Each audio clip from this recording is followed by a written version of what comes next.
Hey guys, welcome back to our Desicion channel. My name is Sasha and we're talking perfumes here. Today we'll talk about one of the best sellers, by my humble opinion, by Narciso Rodriguez. So back in 2022, right before the new year, I'm going to test out a few fragrances in order to find myself a Christmas present. And by my mom's recommendation, I put my nose on Poudree.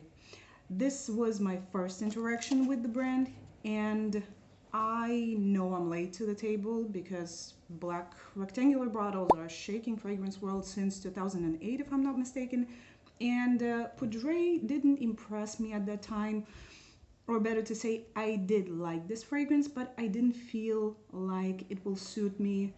It felt a little dated, a little more retro than I was able to pull off at the time. So I went for a newer release, which was Musk Noir Rose, and it worked wonders because I still love it and use that perfume. And what do you know? After 2 years, on 31st of December 2024, I'm grabbing myself Poudree. And moral of the story, our preferences are way more fluid than we think.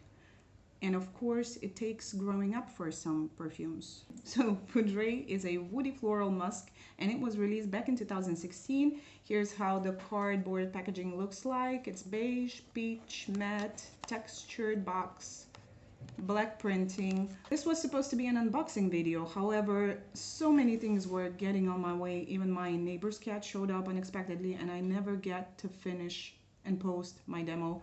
But still, I want to give a review of Poudree. So here's how the bottle looks like. It's beige, sleek, minimal glass cube with a plastic cap and brand embossing on it. The powdery color is the best representation of the smell, and powdery is the keyword of this video. Top notes are jasmine, Bulgarian rose, and orange blossom. Middle note is musk, and base notes are coumarin, cedar, vetiver, and patchouli.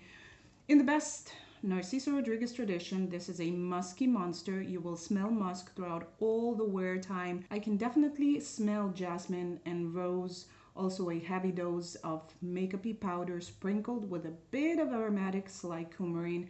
And all of this goodness is on a sturdy, nice woody base where cedar is a great touch and vetiver adds on that drier feeling of a cosmetic powder. I'd say this is a crowd pleaser, but the crowd has to be of a certain age.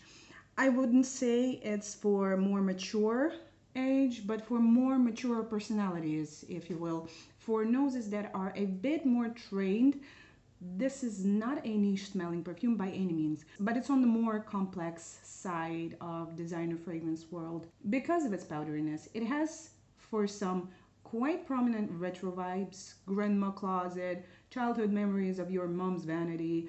Exactly, this feature makes it so cozy and so comforting. That's why I think that younger audience used to more modern sounding or molecular fragrances simply will not gravitate to this scent profile. This is an oversized cashmere sweater. It's a thick winter blanket. It's a puffer jacket that provides a lot of warmth, and if I describe a perfect season for it, I'd say if outside temperature is above 25 degrees Celsius, this might suffocate you. In any other setting, this is a perfection, especially in the colder period of the year. In a winter, I smell more fluffy flowers. Now we're getting into summer and I feel more wood undertones, but the star of the show is a mountain of a powder, a mountain, massive amount of a powder powerhouse, if you will. It is long lasting. It has a great sillage. It fills up the room. Great for any occasion. Just be mindful of the amount you spray when being indoors. I was sniffing it occasionally in the stores for these 2 years. So it took time for me to adjust, and now I'm so in love and I'm so happy that I have it in my possession, because I do really vibe lately with fragrances that have this hint of retro, vintage, old school touch. Even if you're not a potential buyer of this fragrance, still give it a chance next time you see it in the store, simply for educational purposes, to deepen further your palette, let's say to widen your scent library. Guys, if you enjoyed this video and it was informative and entertaining, please like and subscribe, and I'll see you in the next one. Bye.